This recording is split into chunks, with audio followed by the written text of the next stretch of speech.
Hello students, पिछले video में हमने डिस्कस किया था व्हाट इज डेमोक्रेसी।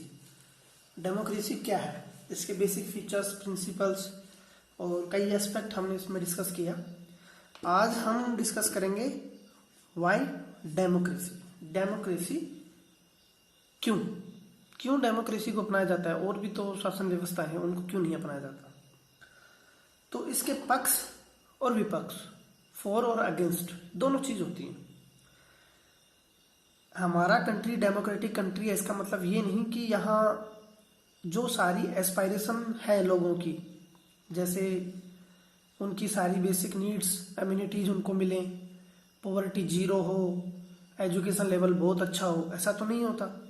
डेमोक्रेसी में भी ये सारी चीजें प्रिवेल करती हैं। हो सकता है कि डेमोक्रेसी से ज्यादा कहीं डिक्टेटरशिप हो, वहां इन चीजों का ज्यादा अच्छा देखने को मिलेगी, एजुकेशन लेवल अच्छा हो, हंगर कम हो, पॉवर्टी कम हो। तो ये फॉर और अगेंस्ट का एक बैलेंस हम बिठाएंगे और दोनों चीज हम इसमें डिस्कस करेंगे। तो पहले हम डिस्कस करेंगे अगेंस्ट, कि डेमोक्रेसी के अगेंस्ट में क्या क्या तर्क, क्या क्या मतलब एस्पेक्ट रखे जा सकते हैं। तो देखो, सबसे पहला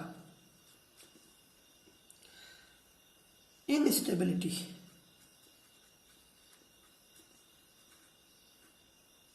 इनस्टेबिलिटी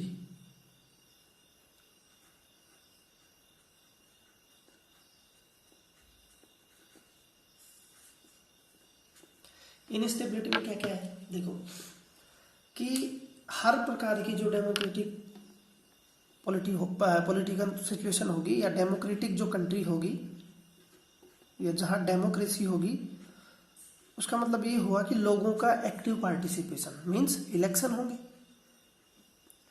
अब जब इलेक्शन होंगे तो इलेक्शन में लोग जो रिप्रेजेंटेटिव चुने जाएंगे वो कुछ फिक्स टर्म के लिए चुने जाएंगे। उनकी टर्म कैसी होगी? फिक्स्ड। तो फिक्स टर्म जैसे हमारे साल में हमारे कंट्री में 5 सालों के बाद में गवर्नमेंट को चेंज होना पड़ता है। तो इससे क्या होता है कि इनस्टेबिलिटी का एक वो होता है, परमानेंट इनमें नहीं होता। एक इनस्टेबिलिटी का दूसरा वो, हमारे यहाँ शासन होता है मेजोरिटी का। मेजोरिटी कैसे समझाऊं आपको?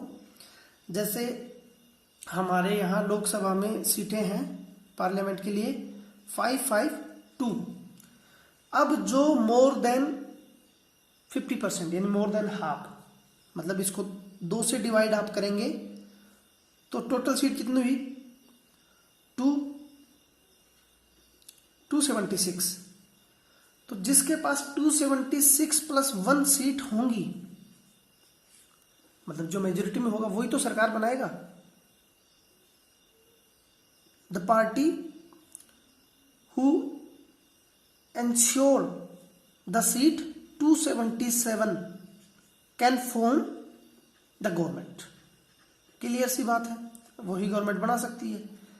अब इसमें क्या होता है, जैसे एक सिचुएशन आ गई कि किसी भी पार्टी के पास 276 सीट नहीं आई, किसी पार्टी के पास 200 आ गई, किसी के पास 100 आ गई, किसी के पास 40 आ गई, तो यहां हो जाता है अलायंस।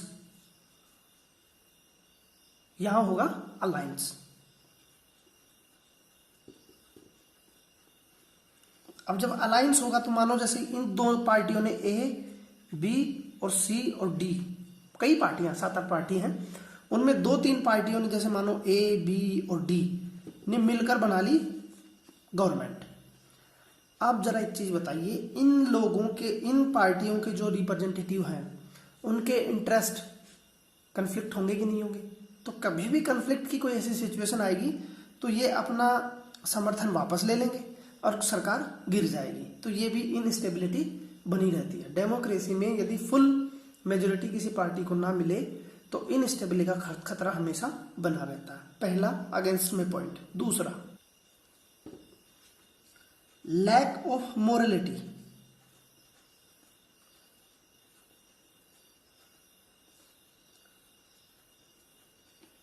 दूसरा पॉइंट इसमें क्या है, मोरालिटी कब देखने को कैसे मिलेगी? डेमोक्रेसी में पूरा गेम जो होता है ना वो पावर का होता है, पावर गेम। कैसे? सभी अपने अपने इलेक्शन जीतने पे फोकस करते हैं, उनमें किसी प्रकार की मोरालिटी नहीं होती। इलेक्शन जीतने के लिए जो अलग अलग लीडर होते हैं, अलग अलग जो नेता हैं, वो कई करप्ट जो प्रैक्टिसेस हैं उनको एक्सरसाइज करते हैं। इलेक्शन में धांधलेबाजी करने की कोशिश करते हैं, लोगों को ब्राइब देते हैं, शराब वगैरह का सेवन करवाते हैं। मतलब अल्टीमेट जो गोल होता है वो होता है सीट जीतना, पावर को प्राप्त करना। तो मोरालिटी के लिए डेमोक्रेसी में स्पेस बहुत कम होता है। तो लैक ऑफ मोरालिटी, आप ये भी बोल सकते हैं लैक स्पेस या no space for morality. Third, delay in decision making.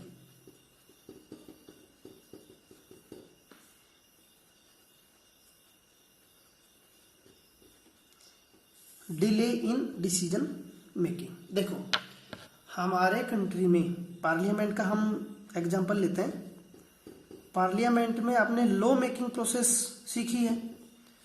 Law making process के लिए क्या होता है कि कोई भी बिल सबसे पहले किसी एक हाउस में जाएगा। जैसे मानो लोकसभा में गया, लोकसभा में भी उसको अलग अलग स्टेज होती है, 3, फर्स्ट, सेकंड और थर्ड।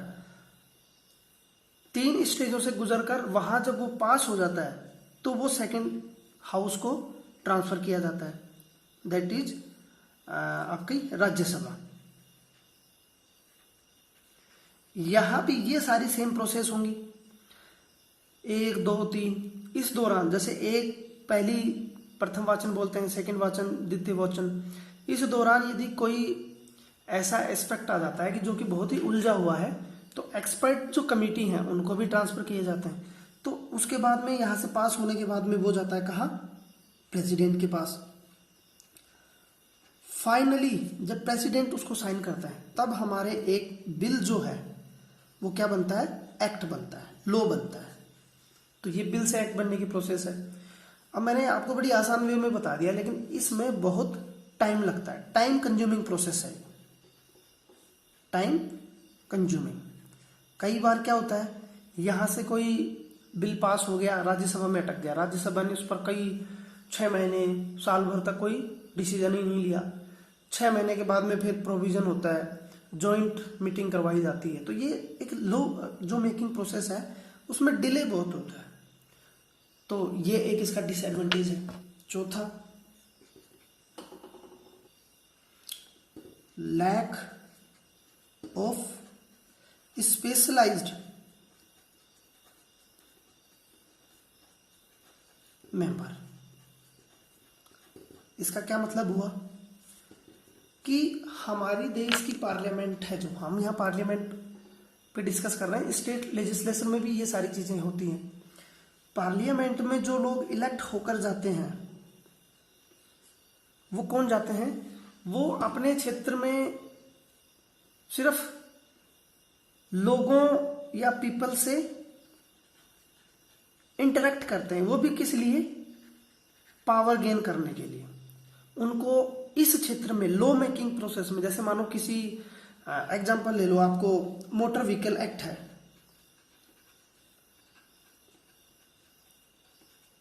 या फिर पुलिस रिफॉर्म है, या लैंड से रिलेटेड कोई लॉ पास करना है, तो इसमें जब तक इन लोगों की, क्योंकि कानून कौन बना रहा है? ये सारे लोग बना रहे हैं। यदि इनमें एक्सपर्टीज नहीं होगी, इनको इसमें एक्सपर्टीज नहीं होगी, तो क्या लॉ मेकिंग प्रोसेस इतनी इफेक्टिव होगी? नहीं होगी। तो डेमोक्रेसी में क्या होता है कि लिमिटेड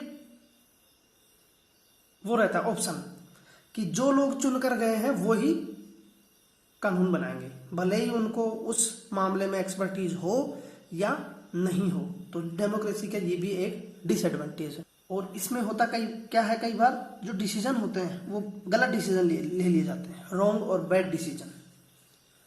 अगला पांचवा देखो, वही है कि इलेक्टोरल जो प्रोसेस है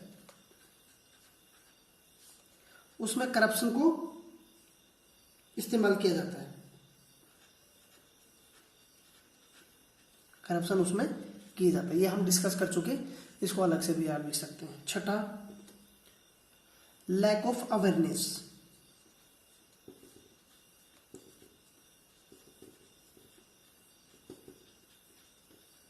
इसका क्या मतलब हुआ कि फाइनल डेमोक्रेसी में ये बोला जाता है कि फाइनल जो अथॉरिटी है वो किसके पास है, पीपल के पास है, या आप ये बोलो सिटीजन के पास है, जो लोग वोट देकर रिप्रेजेंटेटिव को चुनते हैं। लेकिन ये जो लोग अपने रिप्रेजेंटेटिव चुनते हैं या इलेक्ट करते हैं, इनके पास भी अच्छे और बुरे की फर्क नहीं होती है। मतलब they don't know that what is wrong और what is right for them. Simple सी बात यह है कि उनको इस चीज का पता नहीं होता कि क्या उनके लिए अच्छा है, क्या उनके लिए बुरा है। दूसरा, उनके पास लिमिटेड ऑप्शन होते हैं। लिमिटेड ऑप्शन कैसे, जैसे कोई कॉन्स्टिट्यूंसी है उसमें परमानेंट होता है, जैसे ए पार्टी का कोई मेंबर है, भाई एक्स आदमी है, कोई भी मान लो आप, बी पार्टी का कोई है वो वाई, वही परमानेंट, बार बार ये हारेगा तो अगली बार ये जीतेगा, ये जीतेगा तो ये हारेगा। तो ये भी प्रैक्टिस होती रहती है, ये भी आप इसमें डिसएडवांटेज में लिख सकते हो। और लोग या जो रिप्रेजेंटेटिव होते हैं, जब इलेक्शन कैंपेन किए जाते हैं तो ये एक दूसरे पर आरोप प्रत्यारोप का दौर चलता है। इसमें वल्गैरिटी जो है, अभद्रता का भी खूब हिसाब किताब देखने को इसमें मिलता है। और इसमें क्या हो सकता है कि इलेक्टोरल जो प्रोसेस है, या आप ये बोलो इलेक्शन कमिश्नर का पार्टी, जो बड़ी पार्टी होती हैं उन पे किसी प्रकार का कोई कंट्रोल नहीं है। और भी ऐसे कई चीजें इसकी अगेंस्ट में जोड़ा जा सकता है। इसके अलावा डेमोक्रेसी में एक पॉइंट लिख सकते हो आप, लीडरशिप का।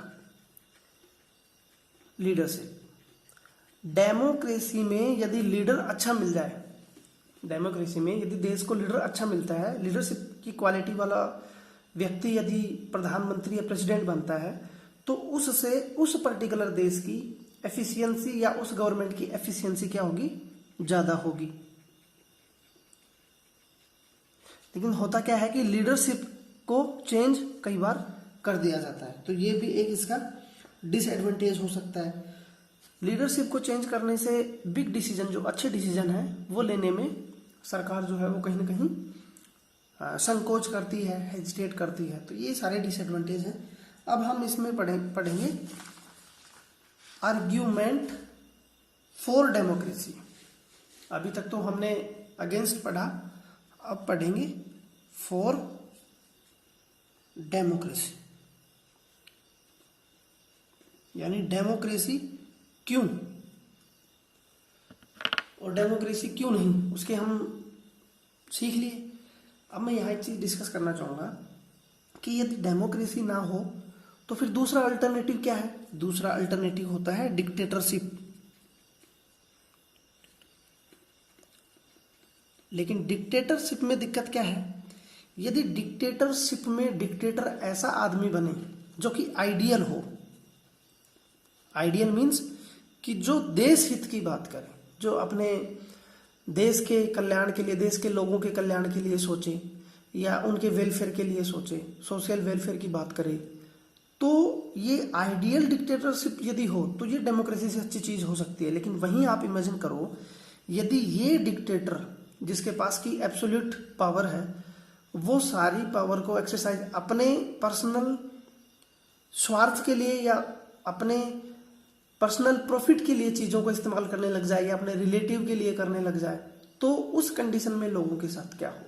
इसलिए डिक्टेटरशिप कैसी होनी चाहिए, आइडियल। आइडियल हो भी सकती है, नहीं भी हो सकती है। नहीं हो सकती, उस स्थिति में लोगों को बहुत बड़ी समस्या का सामना करना पड़ सकता है। वहीं यदि डेमोक्रेसी आइडियल हो जाए आइडियल के लिए कौन सी कंडीशन होगी? पूरा स्टेबिलिटी हो, अच्छी मेजोरिटी हो, अच्छी लीडरशिप हो और एक्सपर्टीज हो, एक्सपर्ट जो लोग हैं वो चुने जाएं। तो डेमोक्रेसी से अच्छी व्यवस्था और कुछ नहीं हो सकती। तो ये हमने एक जनरलाइज वे में हम डिस्कस किए। अब फिलहाल शिफ्ट करते हैं 4, यानी किस किस चीज ऐसे कौन कौन से ऐसे आर्ग्यूमेंट हैं जो कि डेमोक्रेसी के फेवर में है। सबसे पहला, democratic government, democratic government is more accountable.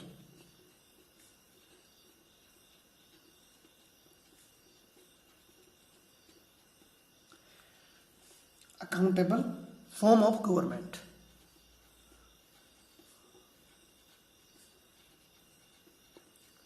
इसको कैसे समझेंगे? देखो, इसको समझने के लिए मैं आपको एग्जांपल देता हूं। कंपेयर करेंगे हम यहां दो कंट्रियों को, कंपेयर कर रहे हैं हम यहां चाइना और दूसरा आपका इंडिया। चाइना में एक कंडीशन हुई थी कि 1958 में कहाँ की बात कर रहे हैं? चाइना की, सॉरी 61। इस दौरान हुआ क्या कि वहां बहुत बड़ा फेमाइन आया, अकाल पड़ा वहां।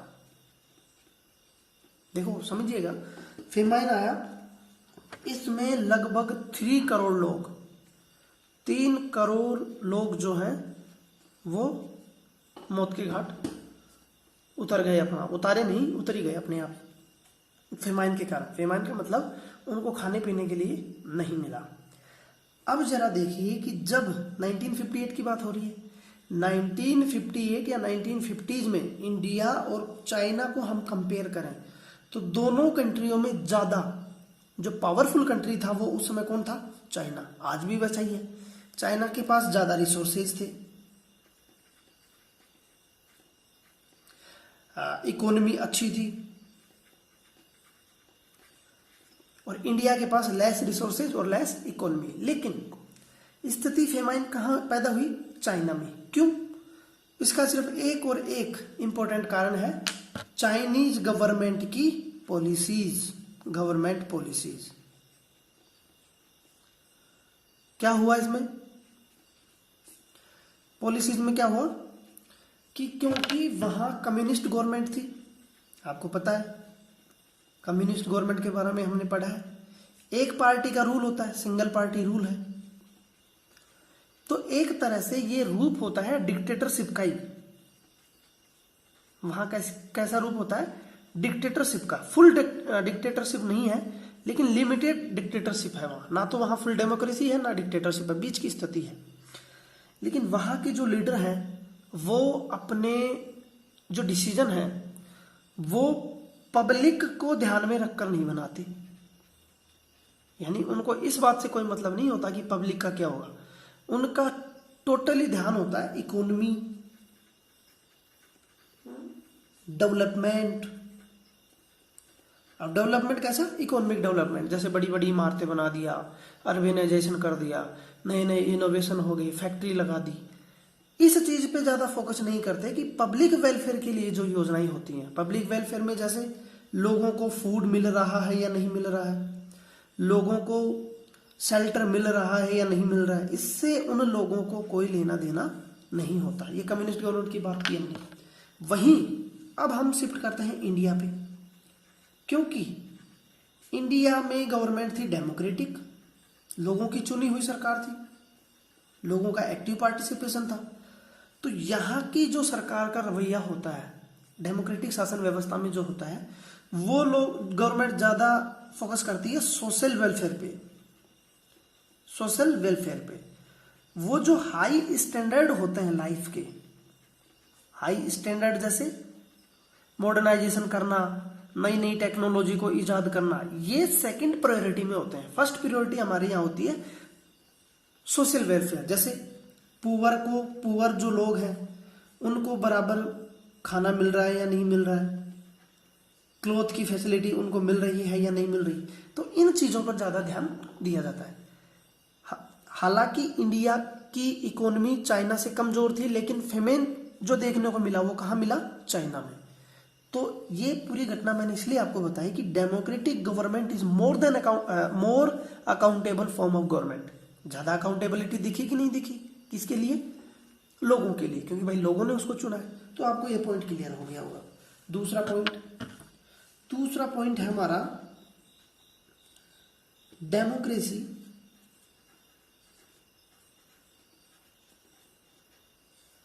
improves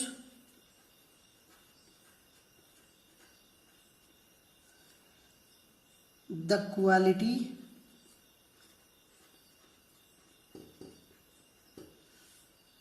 of decision making।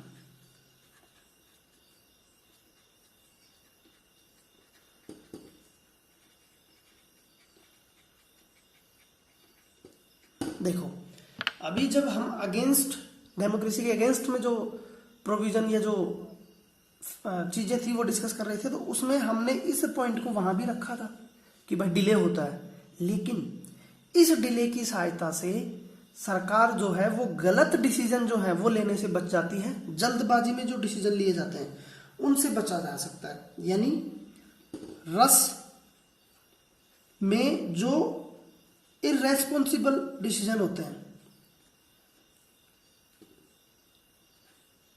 Irresponsible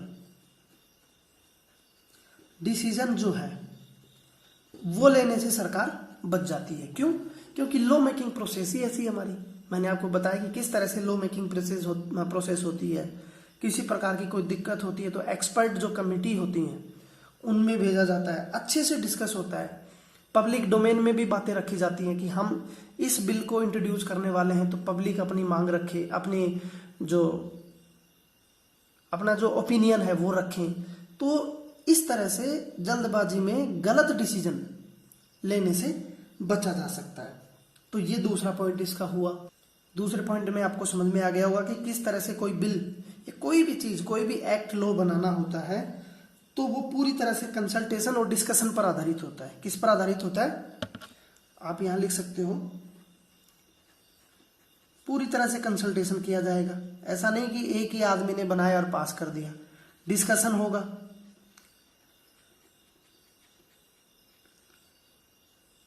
और इस डिस्कशन में बहुत सारे लोग, बहुत सारी एंटिटीज, बहुत सारे ग्रुप्स इसमें इन्वॉल्व होते हैं। पीपल एक दूसरे के विचार, प्रत्यारोप या पब्लिक डोमेन में अलग अलग उसके बुरी और अच्छी चीजें, प्रोस और कॉन्स दोनों चीजें आएंगी।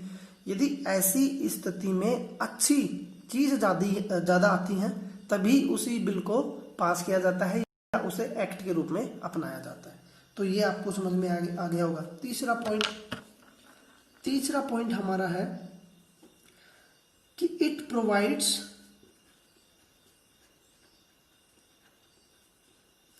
methods to deal with differences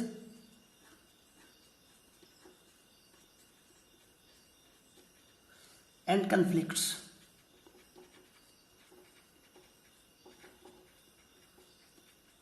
देखो भैया, इसमें क्या है कि डेमोक्रेसी जो है ना वो सोसाइटी में किसी भी प्रकार के डिफरेंसेस और कन्फ्लिक्ट को जो है ना उसको मैनेज कर लेती है। वहीं अथॉरिटियन या डिक्टेटरशिप रिजीम हो तो वहां ये सब चीजें मैनेज नहीं हो पाएंगी। कैसे? हम एग्जांपल की सहायता से समझते हैं। देखो, हम एग्जांपल में हमारी कंट्री को देखते हैं। हमारा कंट्री क्या है? एक इंडिया जो है उसमें डाइवर्सिटी बहुत ज्यादा है। डाइवर्सिटी ज्यादा है ना। डाइवर्सिटी किस किस क्षेत्र में है? दुनिया भर के रीजन्स हैं हमारे यहाँ। अलग अलग रीजन में अलग अलग लैंग्वेज बोली जाती है। उसके अलावा रिलीजन भी एक फैक्टर हो गया, कास्ट एक फैक्टर हो गया, कल्चर हो गया। तो दुनिया भर की डाइवर्सिटी हमारे यहाँ कंट्री में, एग्जाम्पल की सहायता से आपको बता रहा हूँ। तो यदि हमारे यहाँ यदि डेमोक्रेसी ना हो तो क्या इन सबको बराबर वेटेज मिले? नहीं मिले। हम शिफ्ट करते हैं डिक्टेटरशिप पे। डिक्टेटरशिप यदि होगी तो जो आदमी डिक्टेटर बनेगा वो किसका होगा? मेजोरिटी का। जाहिर सी बात है कि डिक्टेटर का मतलब ये होगा कि जो मेजोरिटी रिलीजन बोलो या कम्युनिटी, मेजोरिटी कम्युनिटी के जो लोग हैं वही तो शासन करेंगे, उसी का आदमी डिक्टेटर बनेगा। तो इस कंडीशन में होगा क्या कि डिक्टेटरशिप में जो डाइवर्सिटी है उसको मेंटेन नहीं किया जा सकता और जो डिफरेंसेस और कन्फ्लिक्ट हैं वो बढ़ते चले जाएंगे। एक ही सोसाइटी में अलग अलग प्रकार की जो डिफरेंसेस या अलग अलग डाइवर्सिटी जो लोग हैं वो एक साथ नहीं रह पाएंगे। वहीं हम डेमोक्रेसी की बात करें तो देखो डेमोक्रेसी में क्या होता है कि इन सब के रिप्रेजेंटेटिव इनके कंसर्न को पार्लियामेंट में रखते हैं। मतलब मेजोरिटी का कोई भी डिसीजन माइनॉरिटी पे थोपा नहीं जाता। यहां सभी सुलह के साथ मिल बैठकर सारी चीजें बिठाई जाती हैं। इसके अलावा इसमें जो प्रॉब्लम्स होती हैं उनका सॉल्यूशन पीसफुल तरीके से होता है। और डिक्टेटरशिप यदि होती तो वहां क्या होगा? वहां तो भैया बल का प्रयोग होगा। इसके अलावा डेमोक्रेसी जो है वो कंट्री के लोगों को साथ साथ रखती है, मतलब कंट्री टुगेदर, कंट्री के जो लोग हैं वो साथ साथ रहेंगे। इससे क्या है? यूनिटी बरकरार रहेगी। और डिक्टेटरशिप में यूनिटी टूट जाएगी, क्योंकि यदि आप मेजोरिटी के लोग दूसरे लोगों पर यदि अपना वो करेंगे, अपना अधिकार लगाएंगे, तो फिर देश की यूनिटी जो है, डाइवर्सिटी जो है वो टूट जाएगी। तो आपको तीसरा पॉइंट भी क्लियर हुआ होगा। चौथा point, democracy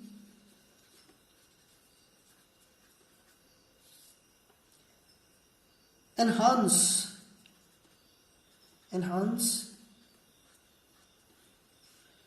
the dignity of citizen।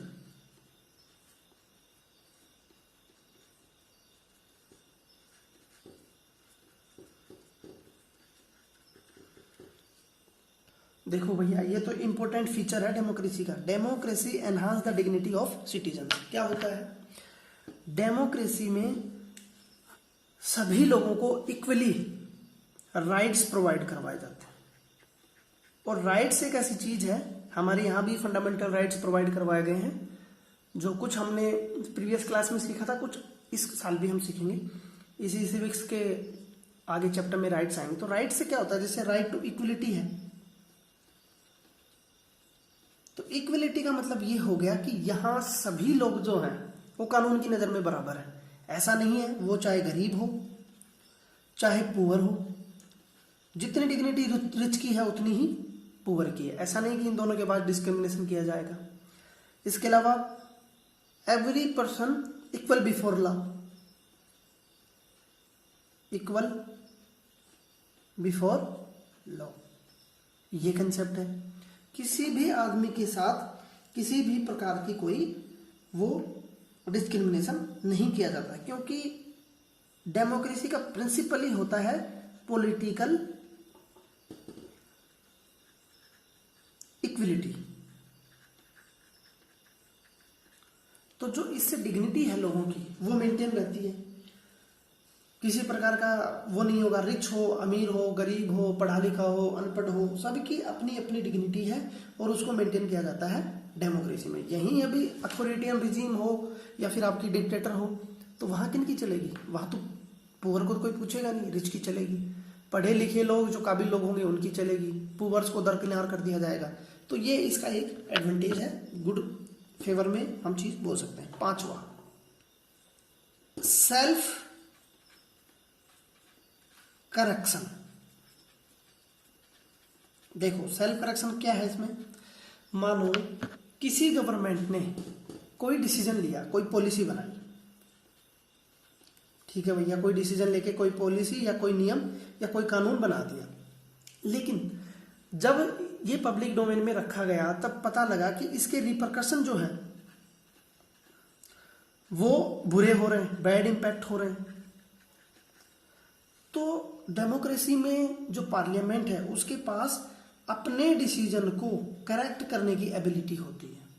वो जब पब्लिक डोमेन में रखे हुए कंसर्न केसेस और उसके परिणाम देखेगी तो वो उसको बदल सकती है। लेकिन अथॉरिटियन रिजीम में डिक्टेटर ने ये एक बार कोई नियम कानून कायदा लागू कर दिया तो उसको कोई मतलब नहीं है, मोरलिटी से कोई मतलब नहीं है कि क्या लोगों के साथ हो रहा है क्या नहीं हो रहा है। तो ये भी एक इसका एडवांटेज है।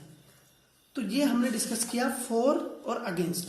फाइनली अब हम यदि इसमें कंपेयर करें तो आप लोग कंपेयर आराम से कर सकते हैं। इसमें डिक्टेटरशिप एक व्यवस्था है, मोनार्की है, दूसरा डेमोक्रेसी है। तो इन सब में आप यदि वो करें तो डेमोक्रेसी जो है वो एक अल्टीमेट और बहुत अच्छी सुटेबल कंडीशन होती है जिसमें एक व्यक्ति का हर तरह से डेवलपमेंट पॉसिबल हो सकता है।